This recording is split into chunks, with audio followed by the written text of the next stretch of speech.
Hello, it's me again, just me today. Thank you for clicking the button to watch this video, and if you get to the end of it and you like it, please remember to give it a thumbs up. Click the subscribe button so that you can get more updates on new episodes on our channel, and so you can keep up to date and so you can join our immigrant community. Today I'm going to go through the physical presence calculator. Now this is what is required in order for you to apply for citizenship. Like in my last couple of videos, and I'll put a tag somewhere here on the screen to link you to that video. You can watch it afterwards, where the time that you are present in Canada for up to a year or a maximum a year before you're a permanent resident, and then 2 years after you're permanent resident is the time it takes for you to qualify for citizenship. So that's 3 years total. And if you weren't in Canada before becoming a permanent resident, like you came here as a landing permanent resident, then it's 3 years. But it's not just 3 years, okay? If within those 3 years you decide to travel, you go to Jamaica or you go to your country for X amount of weeks, X amount of days, for a month, you have to log that time, because then your 3 years becomes 3 years and 1 month, or 3 years plus the time that it takes, or the amount of time that you've taken visiting some other country or out of the country. So it is best practice, or better for you at the end of the day, that every time you travel, you just log this information in the physical presence calculator. Now this is an online tool that is provided by CIC that you can input your information into and you can save it. So every time that you travel, you can log in, you update it, save it, and it makes it way easier for when you get to the end. You don't have to remember the dates, you don't have to remember the time you came back, you don't have to remember why you went. You just know that it's all there every time you travel. So if you're a permanent resident now, or even if you're a student and you're traveling, or you've gone home for some reason, or you've gone to some other country for some reason, just start this if your goal at the end of the day is citizenship. So what I'm going to do is go through the whole physical presence calculator website or tool, and show you how you can fill it out, and how I fill it out, and how this actual document is something that you print from this physical presence calculator and include it as part of your citizenship application. Now, when I did my application, it was a paper application. It might change, I don't know. But until then, you have to do this thing. And even if it changes to a digital application, then at least you would have done this part digitally, and you just have to transfer the information over into that website. But this is a nice way, unless you want to track it on paper or rely on the stamps in your passport, because I know that in my passport, they stamp over stamp, and then they go to the back of the book and decide that, let's pass all these empty pages. Page 97, boom. And all the pages before were like blank, and then they just choose to stamp in the back of the book. So you have to remember that there's a stamp back there. So you can skip all of that and just do this as you travel. 2 days in the US, you still have to log it, right? So here we go.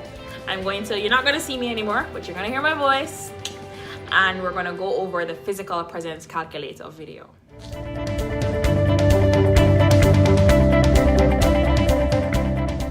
Now, one of the cool things about this calculator is that it's going to tell you, 1, you are eligible for citizenship, or you're eligible to apply for citizenship. Or 2, you're not eligible to apply for citizenship, but you will be eligible on this date. So that's the cool thing about the calculator. Hence, I guess that's why it's called a calculator. It actually does the math for you, right? You know that when you hit this date, you need to send your application in. Now, they recommend that you just give it a little bit of time after you qualify to make sure that you have a little buffer between when you say that you're eligible and when you apply, because just in case you missed out some dates, and the Canada Border Control have all them dates there, right? So nobody feel like them not gonna know what them are gonna know, right? So that's the cool thing about it. So let's do this. All right, here we are, and we are going to just type into our Google search bar, physical presence calculator.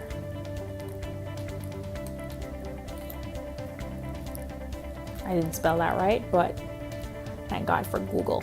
All right, and it's usually the first search that comes up. Even if you spell it right, it's usually the first search that comes up.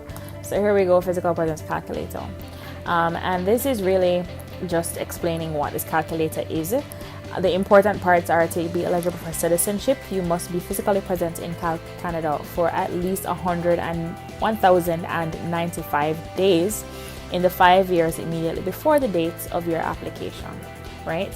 So note that you cannot meet the physical presence requirement without a minimum of 2 years as a permanent resident, right? And so that's the circumstance based.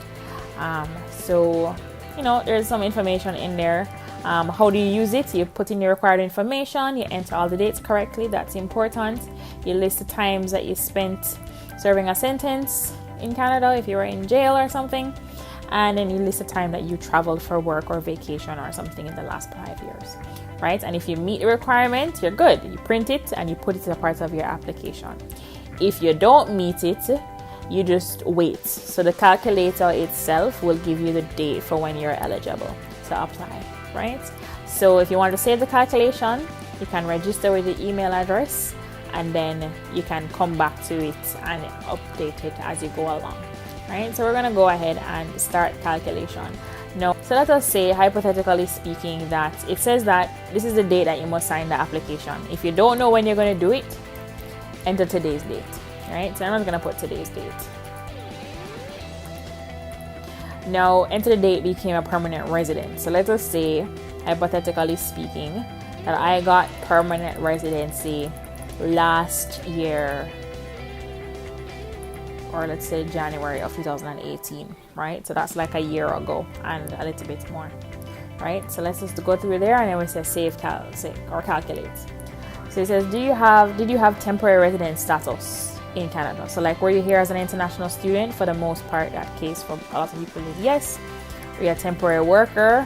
Probably, most likely. And then it's going to ask you the time period. So what period were you in here for, and what was the status that you were here under? So say for instance you're an international student, right? And let us just remember the dates, since I used the hypothetical date for January of 2018. So if I came in January of 2018, let us say that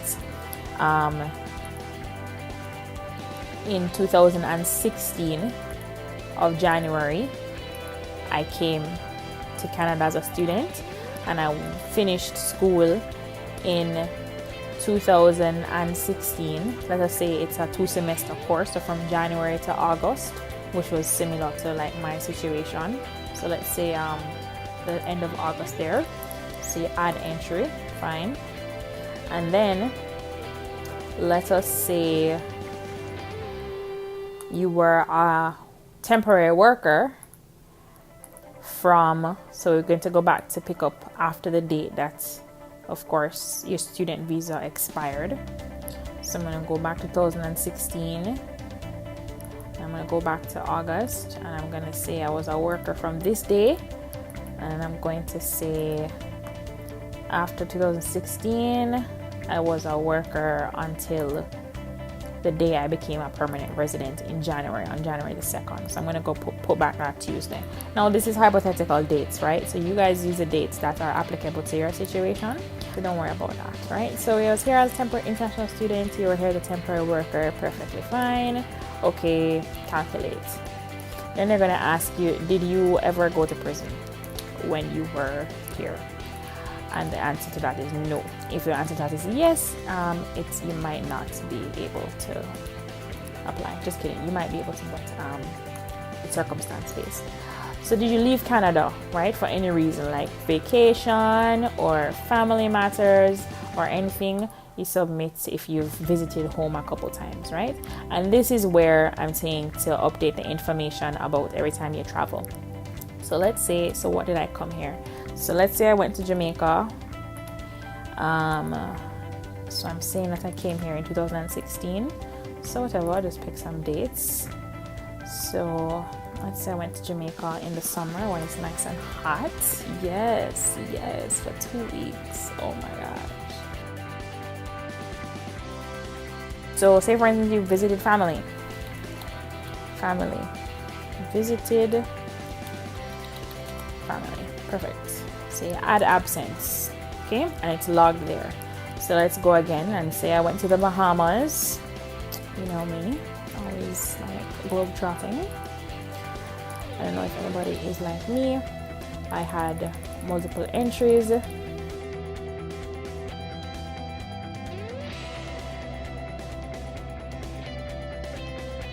And there you have it. So it has given you how many days you've been out of the country for, a total of 24 days, right?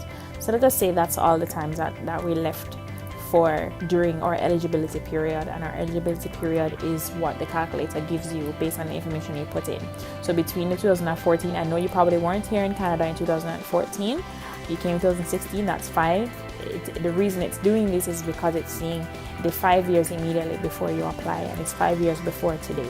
Right, because today I put that it is April of 2019, so it's backtracking 5 years before that and counting the time that you're here in Canada between now and 5 years before now. Right, so I say, okay, boom, calculate. So of course it says, according to the information you provided, you do not meet the physical presence, right? You need to be here at least 1,095 days. In the past 5 years. So you will meet, see, this is what I was talking about, this is the cool part. So you will meet the requirements in 2020 on January the 27th, right? So it's saying that so far I've only been in Canada for a total of 807 days of what they consider as the eligibility period for citizenship. So 879 of the 1,095 days that they require you to be here for. But that's no problem. You started the process, right? So you know that on this date is when you become eligible, and soon after this date is when you should submit your application. Now, of course, this date will change if you add more things, right? So if you travel again, if you travel for 3 days, it's going to be the 30th, 27, 28, 29, 30, 30th of January. And the more you travel, the more it add on to the end, right? So I got permanent residency, like say for instance in April, and I couldn't submit my application until about August or June or July, because I left for probably a total of some over a month, right? So alright, so that's an example of if you don't qualify. So right, so according to the thing, you're not qualified, right? So let us say we modify the application now, and say for instance now we said that the day we became a permanent resident of Canada was actually 2017, and that way we said January of 2017, January the 3rd.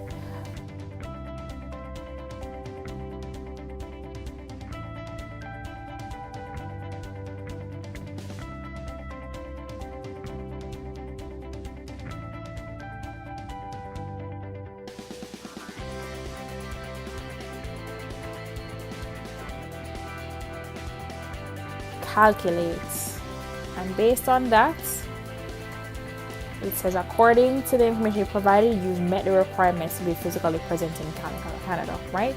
Because it's saying that the amount of time needs to be this day, and I have this many days. And the reason that I changed it, I added another year to it. So I said that, okay, I've now been a permanent resident for 2 years, and I was at school 1 year before that, or I was working at least maximum a year before that, right? And that's it essentially.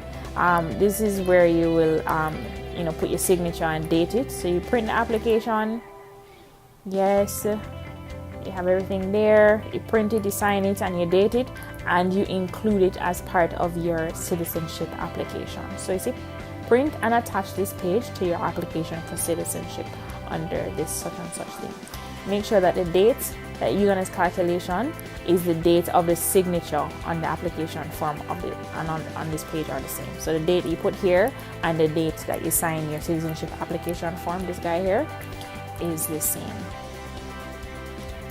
Don't tell no lie, you will be charged and you will go to jail. And that's what the signature is saying. So that is it in a nutshell with regards to keeping this up to date and getting this known. And if you actually want to know the dates that you are eligible for citizenship, then this is a good place to start and a good place to work towards. I hope this was helpful. If you like this video, give it a thumbs up.